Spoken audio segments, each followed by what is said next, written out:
오늘은 자주 쓰는 단축키, 일반적인 것과 표에서 사용하는 단축키를 정리하는 시간을 갖겠습니다. 일단 하나씩 보면요. 복사하기는 컨트롤 C, 컨트롤 C죠. 그 다음에 붙여넣기는 컨트롤 V, 이렇게 컨트롤 V를 하면 되고요. 만약에 잘라내기를 한다. 그러면 컨트롤 X, 그 다음에 붙여넣기 컨트롤 V, 이렇게 하시면 되고요. 그 다음에 글자 굵게 할 때 컨트롤 B, 컨트롤 B 이렇게 하면 굵어졌다, 얇아졌다 이렇게 되죠. 그 다음에 인쇄하기는요, Alt P 또는 컨트롤 P도 되더라고요. 컨트롤 P 이렇게 인쇄 창을 띄울 수가 있고요. 그 다음에 실행 취소 컨트롤 Z 많이 쓰는데요. 예를 들자면 실행 취소 이렇게 썼다가 컨트롤 Z를 누르면 이렇게 원래대로 뒤로 돌아가죠.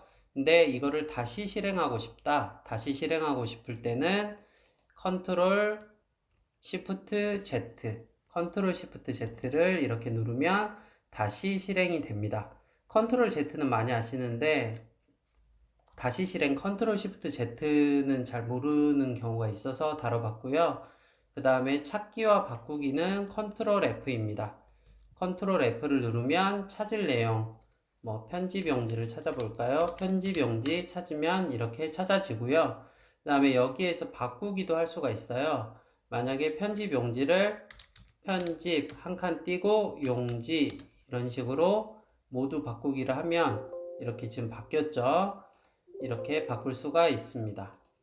그 다음에 여기서 편집 용지 F7, 편집 용지는 이렇게 용지 여백이나 용지 방향 등을 바꿀 수 있는 그런 창이죠. 편집 용지는 F7을 누르시면 되고요. 그 다음에 줄 간격 늘리기와 줄이기입니다. 이렇게 선택을 해서 여기 보시면은 원래 여기에서 줄 간격을 늘리고 줄이고 할 수 있는데 이거는 단축키로 하는 게 더 편한 것 같더라고요. Alt, Shift, A와 Z, A와 Z입니다. 그 다음에 글자 간격 줄이기와 늘리기입니다. 글자 간격을 줄이는 거는 Alt, Shift, N 이렇게요. 그 다음에 글자 간격 늘리는 거는 Alt, Shift, W입니다. 이런 식으로요. 그 다음에 글자 모양 설정 창을 띄우는 거는 Alt L인데요. 이렇게 선택을 한 다음에 Alt L을 누르시면 이렇게 글자 모양 설정 창이 나옵니다. 그리고 이번에는 문단 모양 설정인데요. Alt T를 누르시면 이렇게 문단 모양 설정 창이 나옵니다. 그 다음에 앞줄 맞추기인데요. 앞줄 맞추기는 이렇게 하나의 문장으로 계속 연결이 되어 있을 때 이 말 그대로 앞줄을 맞추는 거죠. Shift 탭입니다. Shift 탭을 누르시면 이렇게 앞줄이 맞아지죠. 그 다음에 표 안에서 앞줄 맞추기인데요. 이 표 안에서는 Shift 탭을 눌러도 이게 안 먹어요. 여기서는 표 안에서는 Ctrl Shift 탭입니다. Ctrl Shift 탭을 누르면 이렇게 앞줄이 맞게 됩니다. 이번에는 문자표인데요. 문자표 많이 쓰시죠? Ctrl F10입니다. Ctrl F10. 만약에 생각이 안 나시면 이 입력 탭에 문자표 있죠? 이거를 선택을 하시면 되는데 Ctrl F10 많이 쓰니까 기억해 두시고요. 그 다음에 모양 복사입니다. 모양 복사, 글자 서식 복사라고 하는데요. 여기에 이렇게 복사하고 싶은 곳에 클릭을 하고 Alt C를 누르면 이렇게 모양 복사 창이 뜨게 되고 글자 모양을 복사를 한다. 그럴 때 복사 이렇게 누른 다음에 여기에 적용을 시켜 볼게요. 이렇게 선택을 한 다음에 Alt C를 누르면 이렇게 여기 서식과 여기 서식이 똑같아집니다. 그 다음에 이렇게 한 단어 오른쪽으로 컨트롤 방향키라고 적혀 있는데 이렇게 옆으로 갈 때 오른쪽으로 갈 때 이렇게 오른쪽 방향 키를 누르잖아요. 그런데 단어 컨트롤을 누르고 하면 이렇게 단어를 건너뛰어서 이렇게 오른쪽으로 가게 돼요. 물론 왼쪽으로 가는 것도 마찬가지겠죠. 컨트롤을 누른 상태에서 가면 단어를 건너뛰어서 이렇게 이동을 하게 됩니다. 그 다음에 문단 아래로, 지금 문단 아래로는 컨트롤 아래쪽 방향키인데요. 이렇게 지금 여기에서는 크게 뭐 문제가 안 되는데 만약에 이런 애들 있죠. 이렇게 문단이 길게 돼 있을 때 다음 문단으로 가게 하는 거는 컨트롤 아래쪽 방향키 이렇게 바로 내려오죠. 문단을 건너뛰어서요. 반대로 문단 위쪽으로 문단을 건너뛰어서 위로 올라가고 싶을 때는 컨트롤 위쪽 방향키 이렇게 누르시면 됩니다. 좀 더 빨라지겠죠. 그 다음에 한 화면 앞으로 페이지 업, 페이지 다운 이거는 일반적으로 많이 쓰는 건데요. 페이지 업을 누르면 많이씩 올라가죠. 말 그대로. 그 다음 페이지 다운을 누르면 아래쪽으로 많이씩, 그러니까 한 화면 앞뒤로 움직이는 그런 단축키입니다. 그 다음에 홈키와 엔드키인데요. 홈은 맨 앞으로 가는 거죠. 맨 앞으로. 그러니까 줄 처음으로 가는 거고, 엔드키는 줄 끝으로 이렇게 이동을 하는 겁니다. 그 다음에 새 페이지 추가인데요. 이거는 자주 써요. 이것도 의외로 자주 쓰는데, 여기에서 우리가 새 페이지를 하나를 추가를 하고 싶을 때는 우리가 보통 엔터를 막 이렇게 쳐서 페이지를 하나를 만들잖아요. 네, 그렇게 할 필요 없이 단축키를 아신다면 여기에서 컨트롤을 누른 상태에서 엔터키를 누르면 이렇게 페이지가 하나가 추가가 됩니다. 아이고. 이렇게요. 이렇게 페이지가 하나가 추가가 돼요. 이게 컨트롤 엔터로 새 페이지를 추가하는 거고요. 그 다음에 컨트롤 엔터라고 똑같이 지금 윗부분과 이렇게 단축키가 똑같은데 표 안에서는 컨트롤 엔터를 누르면 행이 추가돼요. 여기서 한번 해볼게요. 컨트롤 엔터를 누르면 이렇게 행이 하나가 추가가 돼요. 그러니까 원래 우리가 행을 추가하고 싶을 때는 이렇게 선택을 한 다음에 여기 나누기 있죠. 셀 나누기. 셀 나누기에서 줄을 이렇게 두 개로 나눈다. 뭐 이렇게 해서 추가를 보통 많이 하잖아요. 근데 간단한 단축키는 컨트롤 엔터로 이렇게 하시면 됩니다. 훨씬 간단하죠. 자, 그 다음에 이번에는요. 표에서 자주 쓰는 단축키인데요. 표는 약간 조금 다르죠. 일단은 셀이 있기 때문에 셀을 기본적으로 선택하는 거를 먼저 해야겠죠. F5키를 한번 누르면 이렇게 셀이 하나가 선택이 되고요. 이 셀은 이렇게 왔다 갔다 방향에 따라서 이렇게 왔다 갔다 할 수 있는 그런 거고요.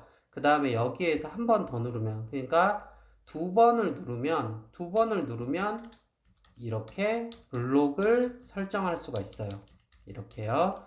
그 다음에 세 번을 누르면 표 전체가 선택이 됩니다. 한 번, 두 번, 세 번. 이렇게 표 전체가 선택되는 그런 단축키입니다. 그 다음에, 죄송합니다. 그 다음에 F5 누르고 F7을 누르면 이게 뭐냐면 전체 칸, 그러니까 셀이 있는 칸, 요 세로 부분을 칸이라고 하잖아요. 이 칸 전체를 선택을 하는 거예요. 원래는 이렇게 쭉 긁어서 이렇게 선택을 하는데 이 단축키를 아시면 F5를 누르고 F7을 누르시면 바로 전체 칸이 선택이 돼요. 그러면은 F5를 누르고 F8을 누르면 이렇게 셀이 있는 행 전체를 선택하게 되고요. 이해되시죠? 이 두 가지요. 그 다음에 F5를 두 번 누른 다음에 페이지 다운을 누르면 두 번 누른 다음에 페이지 다운을 누르면요. 이 셀을 기준으로 아래쪽 끝까지 표가 선택이 되게 됩니다. 이해되시죠? 이번에는 F5 두 번 누른 다음에 페이지 업을 누르면 위쪽으로, 그러니까 여기를 기준으로 위쪽 끝까지 표가 선택이 되게 됩니다. 그 다음에 이번에는 엔드인데요. F5 두 번 누르고 엔드 이렇게 누르면 이 셀을 기준으로 오른쪽 방향 끝까지 선택이 되게 돼요. 그리고 이번에는 F5 두 번을 누르고 홈키를 누르면 셀을 기준으로 왼쪽 방향으로 블럭을 지정하게 됩니다. 그 다음에 컨트롤 셀 선택 이렇게 적혀 있는데요. 컨트롤을 누른 상태에서 이 셀을 뭐 굵게 만들고 싶다. 이렇게 하고 싶을 때가 있잖아요. 그럴 때 비연속적인 말 그대로 따로 떨어져 있는 이런 셀들을 선택을 할 때 컨트롤을 누른 상태에서 이렇게 셀을 선택을 하시면 편집을 따로따로 할 수가 있겠죠. 하나씩 할 필요가 없이요. 자, 그 다음에는 셀 선택하고 컨트롤 방향키라고 되어 있는데요. 컨트롤 방향키, 지금 이 세 가지 있죠. 여기 컨트롤 알트 쉬프트 방향키를 설명하기 위해서 이 표를 하나를 만들었는데요. 컨트롤 방향키는 이 셀을 기준으로 이렇게 줄이거나 늘리거나 내리거나 올리거나 뭐 이런 식으로 만들 수 있는 컨트롤 그 방향 단축키인데요. 지금 보시면 표 전체 크기가 변화가 되죠. 이렇게 이 셀이 작아지면서 전체 표 크기도 변해요. 근데 Alt를 누른 상태에서 방향키를 누르면 그 셀과 옆 셀만 변화가 돼요. 그러니까 전체 표 크기가 고정을 시키고 싶을 때 전체 표 크기를 고정시킨 상태에서 특정한 셀만 이렇게 크기를 변경시키고 싶을 때는 Alt를 누르시면 돼요. 원래는 보통 컨트롤을 이렇게 누르고 또 컨트롤을 누른 다음에 그다음에 여기에서는 뭐 표를 원래대로 이렇게 크게 하고 하잖아요. 근데 Alt를 이용하면 그럴 필요가 없이 이렇게 표 내부에서 셀이 조정이 된다. 이렇게 아시면 되겠습니다. 이번에는 Shift 방향키인데요. Shift 방향키는 선택된 셀 크기만 조정을 하는 거예요. 이런 식으로요. 이런 식으로 Shift를 누르면 그 해당이 되는 셀만 크기가 변화가 된다. 이렇게 아시면 되겠습니다. 그 다음에 이번에는 컨트롤 드래그인데요. 컨트롤 드래그는 우리가 이거를 이 표에서 셀 크기를 조정을 할 때 이렇게 잡아서 끌기도 하잖아요. 이런 식으로요. 이런 식으로 잡아서 끌기도 하는데 컨트롤을 누르고 이걸 잡아서 끌면 어떻게 되는지 한번 볼게요. 자, 지금 옆에 셀은 영향을 안 받았죠? 자, 일반적인 그냥 끌기는 이런 식으로 옆에 셀의 크기에 영향을 주잖아요. 근데 컨트롤을 누른 상태에서 이렇게 끌면요. 옆 셀 영향 없이 크기를 조정하는 그런 기능입니다. 그 다음에 컨트롤 엔터인데요. 컨트롤 엔터 아까 했죠. 여기서 행을 추가할 때 컨트롤 엔터를 누르시면 이렇게 쉽게 행을 추가를 할 수가 있습니다. 이번에는 컨트롤 백스페이스 바인데요. 원래 행을 삭제를 할 때는 이런 식으로 선택을 해서 딜리트 키를 눌러서 뭐 이거를 지워버리든지 이런 식으로 많이 하잖아요. 근데 이렇게 셀을 선택을 한 다음에 컨트롤 백스페이스 바 이렇게 누르면 한 방에 그냥 바로 없어집니다. 물론 이렇게 해도 되고요. 이렇게 빈 셀들 있죠. 빈 셀들에서 컨트롤 백스페이스 바를 눌러도 이렇게 행이 없어집니다. 그 다음 마지막은 자동 채우기인데요. 자동 채우기는 우리가 이렇게 번호를 입력을 할 때 1번, 2번, 3번, 4번 이런 식으로 손으로 하나씩 써야 될 경우가 있잖아요. 그런데 그럴 필요 없이 이 자동 채우기 기능을 이용을 하면 이렇게 규칙이 있죠. 지금 하나씩 늘어난다는 규칙이 있고 이 규칙 부분까지 포함을 해서 이렇게 선택을 해요. 이렇게 쭉 선택을 한 다음에 A키를 누르면 이렇게 규칙에 맞게 자동으로 채워지게 됩니다. 이해되시죠? 오늘은 단축키 자주 쓰는 걸로 골라봤는데요. 사용하시는 분에 따라서 뭐 이거와 다른 거, 그러니까 다른 거를 더 자주 쓰시는 분들도 계시지만 일반적으로 많이 쓰는 단축키를 골라서 한번 가져와 봤어요. 오늘 강의는 조금 길었는데요. 이 정도 단축키만 아셔도 한글 사용하시는데 불편함이 없으실 거라 생각이 됩니다. 자, 오늘 강의는 여기까지 하겠고요. 강의 마음에 드셨으면 구독과 좋아요 부탁드립니다. 오늘 여기까지 하겠습니다. 하임.